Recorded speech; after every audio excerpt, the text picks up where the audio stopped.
이런 비대면 사회에 어떤 업종이 들어와 있어야 빌딩의 가치가 더 상승할 수 있는지. 언택트 시대에 접어들면서 분명히 더 인기 있는 임차 업종이 됐다. 그리고 또 요즘에 이제 비대면 시대잖아요, 사실상. 그렇죠. 네, 그리고 맞아요. 이게 언제 끝날지 사실은 그 누구도 모르고 있지 네. 않습니까? 그래서 이런 이제 시대를 대비해서 제가 여쭤보고 싶은 게 있습니다. 이 빌딩에 있어서는 수익성이 있고, 빌딩은 나 혼자 사는 게 아니잖아요. 거기 임차인들이 다 들어와 있어야 되는데 그 임차인들이 결국에는 이제 업종별로 다 들어옵니다. 그런데 이제 아무래도 우리 부사장님이 보시기에 이런 비대면 사회에 어떤 업종이 들어와 있어야 빌딩의 가치가 더 상승할 수 있는지 그런 좀 팁을 좀 주셨으면 좋겠어요. 예를 들어서 스타벅스 같은 게 들어와 있으면은 빌딩 가치가 높아지기도 하잖아요. 그렇죠. 그런 거 이외에도 또 프랜차이즈 브랜드 어떤 게 들어오면 좋고, 또 어떤 업종이 들어와 있으면 좋다. 예. 그런 것들 좀 말씀 좀 한번 해주십시오. 아, 스타벅스 그러니까 제가 생각나는데, 스타벅스의 그 매장을 입점시키는 직원분들이 계시잖아요. 그러면 지역마다 다 담당 지역이 있어요. 저도 몇 분을 알고 있는데 최근에 그분들 전화하면 전화 안 받으세요. 너무 인기가 많아서요? 너무 청탁이 많은 거죠. 자기 건물에 스타벅스 넣어주면 안 되겠냐라고 말하는 건물주. 아니면 예전에 관계를 뭐 어떻게든 막 해가지고 저하고 친하시잖아요. 제 고객이 건물 갖고 있는데 이 건물에 스타벅스 넣어주면 안 됩니까? 라고 하는 그런 청탁을 너무 많이 받으니까 그분들도 상당히 많이 피곤하실 것 같아요. 예. 근데 스타벅스가 왜 인기가 있냐면은 어쨌든 내가 갖고 있는 건물에 고객 흡입력, 고객 유입력이 상당히 높은 업종이 있어야 돼요. 근데 그게 스타벅스가 가장 높다는 거죠. 스타벅스에 가서 커피를 드시기 위해서 그 건물에 가셔가지고 커피를 시키고 안에서든 아니면 테이크아웃 하시는 분들이 그 건물 가서 보면서 그 1층만 보나요? 아니죠. 2층, 3층, 4층도 같이 보겠죠. 눈에 들어오잖아요. 그죠? 그럼 2층에 내과가 있어요. 맞다. 뭐 어디 예방접종 해야 되는데. 그래서 올라가서 예방접종 할 수도 있고, 뭐 3층에 학원이 있다. 우리 애들 영화학원 보내야 되는데, 여기 보낼까? 이럴 수도 있잖아요. 그러면서 고객이 나중에 여기서 뭔가를 소비해야지라고 하는 가망 고객이 된 상태에서 가겠죠. 그래서 건물주 입장에서 스타벅스를 입점시켜버리면 1층이 기준이 되고 위에 층이 임차가 원활해요. 임차가 원활하는 얘기는 임대 입장에서 임차인을 고를 수 있죠. 그러면 누굴 고를까요? 가장 좋은 업종에 가장 임대료를 많이 제시하는 임차인을 고르겠죠. 전체적으로 건물의 수익성이 좋아지고, 또 스타벅스 같은 경우는 어떤 식으로 임대료를 내냐면은 저희들이 이제 수수료 매장이라고 얘기합니다. 그러니까 매출 베이스로 얼마를 임대를 냅니다. 그렇죠. 그러면 내가 많이 벌었다, 매출 좋다라고 하면은 몇 프로씩 주는데, 처음에 스타벅스가 들어와서 스타벅스를 잘 모를 때, 그때는 스타벅스 입점을 해야 되니까 매출에서 많은 비율을 드렸어요. 그래서 제가 알기로는 그때 당시는 뭐 20%, 18%, 상당했네요. 15% 줬죠. 매출금의 20% 이렇게. 그렇죠. 그러면은 임대인들이 그래? 한번 입점 한번 해봐.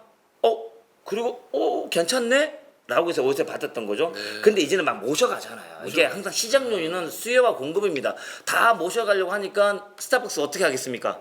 목값이 계속. 이제는 뭐 한 15% 못 드려요. 12% 드릴게요. 12%안 돼요? 10%? 8%? 지금은 제가 알기로는 6%까지 내려갔습니다. 그래서 스타벅스가 들어와서 임대 수익만 따진다고 하면은 별 재미가 없어요. 너무 낮으니까.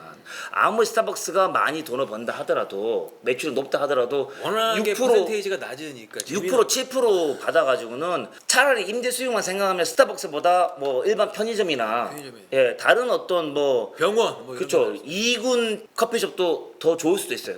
임대로만 따진다면. 그리고 또 지금 그래서 뭐 스타벅스 다음으로 쭉 이어지는 좀 할리스 커피라든가 아니면은 뭐 탐앤탐스라든가 투썸 이런 브랜드들 또한 임대료를 고정시키지 않고 매출에서 몇 프로 주는 쪽으로 스타벅스 따라가고 있죠. 스타벅스도 그러는데 나도 뭐 이러면 되겠지. 대신에 퍼센테이지 좀 더 주죠. 근데 이제 이렇게 수수료 매장, 그러니까 매출에서 얼마를 임대료 준다라고 하면은 코로나 시대에서 임차인이 가지는 제일 큰 문제가 뭐냐면은 임대료를 딱 정해놓고 임대차 계약을 했잖아요. 그러면 장사가 잘 되면은 그 임대료 내가 많이 남는 거고, 장사가 안 되더라도 그 임대료 내야 돼요. 왜? 내가 임대료 안 내면 명도 사유가 되니까 그렇죠. 쫓겨나잖아요. 쫓겨나죠. 그래서 임차인들이 코로나 딱 터지고 작년 이맘때에 임대료를 못 내니까 장사가 안 돼서 임대 못 내니까 그때 많이 얘기 나왔던 게 착한 임대인 네. 임대료 깎아주자. 그래서 정부에서도 임대료 깎아준 만큼 나중에 뭐 소득에서 공제해주겠다, 네. 세금에서 공제해주겠다 이런 얘기들을 많이 해가지고 많이 유도했었잖아요. 근데 그런 것처럼 이런 비율 임대차로 임대료 내는 경우에는 임차인이 가져야 되는 임대료에 대한 리스크, 임대료 납부에 대한 리스크를 해제시키죠. 장사가 안 되면 덜 내면 되고 장사가 더 되면은 많이 내면 되는 거죠. 절대 나는 연체될 일은 없어요. 그렇죠. 코로나 전 후에 따라서 이제 임차 업종들이 어떤 것들이 선호 대상이고 이 얘기에서 다시 한번 답변을 드리면은 코로나 전 같은 경우도 테이블 회전이 빠른 업종들이 무조건 좋아요. 예를 들어서 식당 한 번 가서 주문을 하고 음식이 나올 때까지 한 5분 10분 기다립니다. 먹는데 한 10분 15분 걸리죠. 그리고 잠깐 얘기하면 어쨌든 30분이 기본이에요. 근데 점심시간은 12시부터 뭐 1시나 1시 반까지죠. 한 3번 도면 끝입니다. 그리고 한 3시에서 5시 사이는 브레이크 타임이죠. 그러면 임차인은 낮 시간에 한 2-3시간, 그리고 저녁에 저녁 먹을 시간 뭐 6시나 7시부터 밤에 끝나는 한 서너 시간, 24시간을 적용받아서 임대료를 내는데 정작 일하고 돈을 버는 시간은 하루에 7시간, 8시간밖에 안 돼요. 그러면 회전율이 상당히 낮은 거죠. 그렇죠. 예. 그 예로 또 다른 예를 들면은 그 지역적인 부분에서 오피스 상권이다. 뭐 예를 들고 그러면 월요일부터 금요일까지 직장인이 출근을 하고 생활을 하다가 토요일하고 일요일 출근 안 해요. 그러면 휑합니다. 그 토요일하고 일요일에 누군가가 와서 소비를 해줘야지 임차인은 한 달 30일 내내 장사해서 임대료 내겠죠. 근데 오피스로 특화되어 있는 상권이다라고 하면 한 달에 22일을 근무합니다. 22일을 영업하는 거죠. 그렇죠. 뭐 직원이 출근해가지고 직원 월급도 안 나와요. 인건비도 안 임금비도 안 나오는 거죠. 그렇지만 어쩔 수 없이 영업을 합니다. 그래서 어떤 경우에는 토요일하고 일요일에 그냥 문을 닫아버리는 가게도 있어요. 그런 오피스 특화된 상권 같은 경우는. 맞습니다. 광화문도 그렇더라고요. 예, 그래요. 근데 이런 것처럼 그 임차인이 영업을 할 수 있는 시간이 길어야 된다는 게 기본적인 거죠. 요 기본 하나 기억하시고요. 두 번째가 뭐냐면은 임차인이 임대료를 납부해야 되는데 임차인이 마진율이 높아야 돼요. 내가 5천원짜리 100번에 판매하는 임차인보다는 10,000 또는 2만 원짜리 파스타를 판매하는 임차인이 마진이 많이 남아요. 그러면은 자연스럽게 내가 임대료를 많이 낼 수 있는 기본이 되겠죠, 그죠? 예. 그래서 저가를 판매하는 영세한 임차인보다는 고가를 판매하는 럭셔리 임차인이 무조건 좋습니다. 그러려면은 그 건물의 위치가 일단 좋은 데 있어야겠네요. 그렇죠. 왜냐면 그 비싼 거 판다고 해서 다 팔리는 게 아니거든요. 그쵸, 예, 맞아요. 지역마다 좀 다르니까. 그렇죠. 그래서 이제 코로나 전에 전형적으로 임대료를 많이 내는 업종을 따지면은 이제 식당에서 뭐 편의점, 뭐 커피숍, 그리고 그 위에 소매점이 있어요. 소매점이 뭐냐면은 여자분들 반지나 팔찌나 귀걸이 같은 주얼리 같은 이게 거. 주얼리를 판매하는 분들 같은 경우는 면적도 많이 사용할 필요 없어요. 그리고 오셔가지고 기본적으로 자리에 안 앉아요. 의자도 없어요. 서서 진열되어 있는 거 보고 이거 주세요 저거 주세요 기에 대보고 손에 차보고 반지 껴보고 아 괜찮네요 계산하고 가세요. 회전율이 엄청 빨라요. 그리고 브레이크 타임도 없습니다. 문 열면은 10시부터 저녁까지 다 고객이 와서 사가잖아요. 그죠? 그러다 보니까 어쨌든 임대료 많이 내는 업종은 그런 식으로 약간씩 나눠져 있어요. 그러면 내가 건물을 사가지고 이 임대료 많이 내는 업종을 입점시키는 게 가장 기본이었죠. 근데 코로나가 터지고 언택트 시대에서 오프라인에서 온라인으로 이 모든 산업 구조가 바뀌면서 네. 어떻게 되냐? 귀걸이, 팔찌 이런 것들을 굳이 내가 현장 나가서 안 사고 쇼핑몰에서 온라인에서 구입을 합니다. 그러면은 전형적으로 임대료 많이 냈던 이런 소매점들이 주얼리샵들이 망가지죠. 그러다 보니까 이 코로나가 생기고 난 다음부터는 이런 전형적인 상권의 어떤 형태에서 많이 바뀌고 있는 거예요.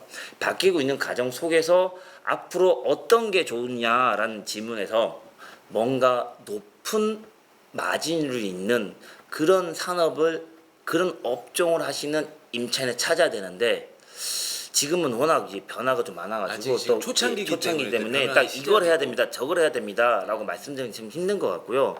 근데 하나 말씀드릴 수 있는 거는 옛날에 이제 물류 창고 같은 거 있잖아요. 네네. 예, 이런 것들을 갖고 있는 분들이 그렇게 재미가 없었어요. 네. 근데 지금 엄청 재밌습니다.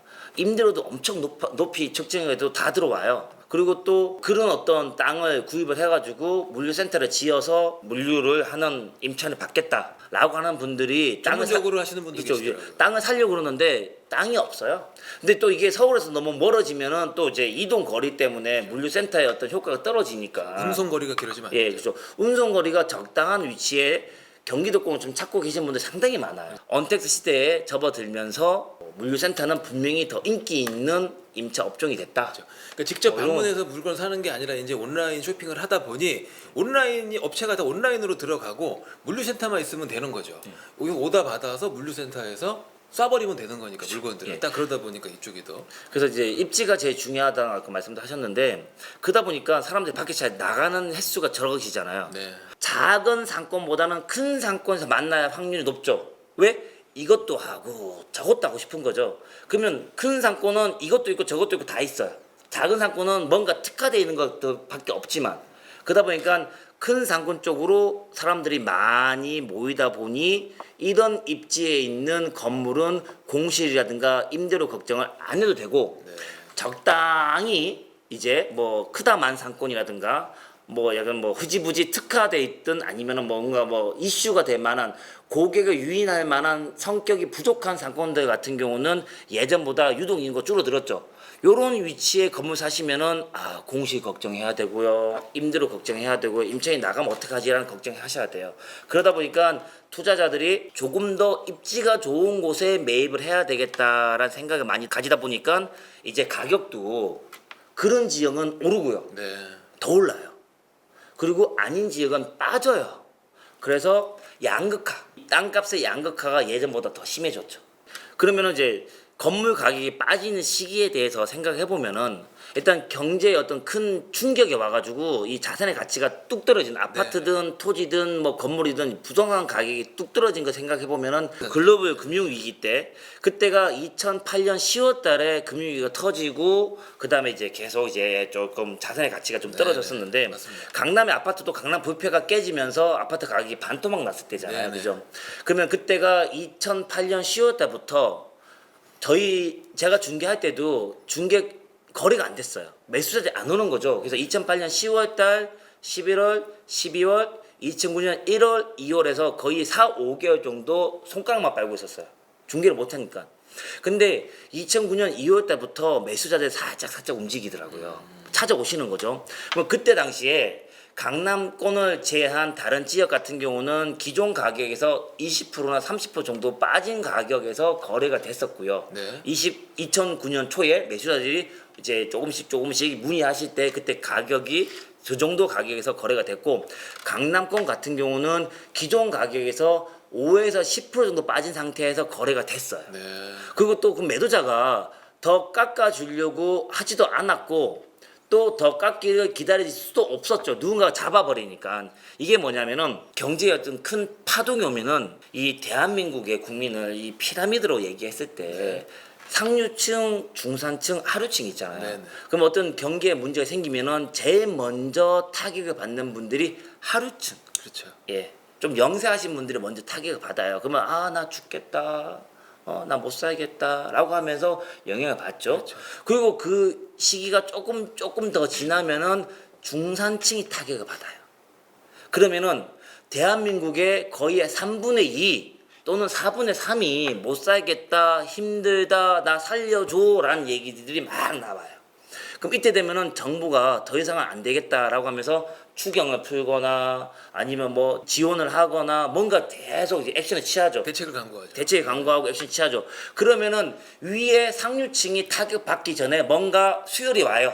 그러면은 이제 이분들이 타격받을 때쯤 되면은 수혈이 오고 이분은 타격 안 받은 상태에서 지나가죠. 근데 상류층이 가지고 있는 게 건물이잖아요. 그렇죠. 예, 빌딩이잖아요. 그러니까 빌딩이 타격을 안 받은 상태에서 또는 타격을 덜 받은 상태에서 이 위기가 넘어가죠. 그러면은 이 양극화가 또 심해지면서 이 피라미드가 아주 넓은 피라미드에서 좁은 피라미드가 되면서 아주 긴 피라미드 되면서 또 넘어가고. 근데 이런 어떤 수혈을 해야 되는 시점을 타이밍을 정부도 이제 경험을 하다 보니까 학습을 하다 보니까 빨라졌어요. 네. 예전에는 한 6개월 지켜보다가 수혈을 했으면은 지금은 4개월 지켜보고 수혈하고 또는 2개월 지켜보고 수혈을 하는 거죠. 그러면은 앞으로 더더욱 갈수록 빌딩을 갖고 있는 분들이 타격받는 상황은 덜 온다는 거죠.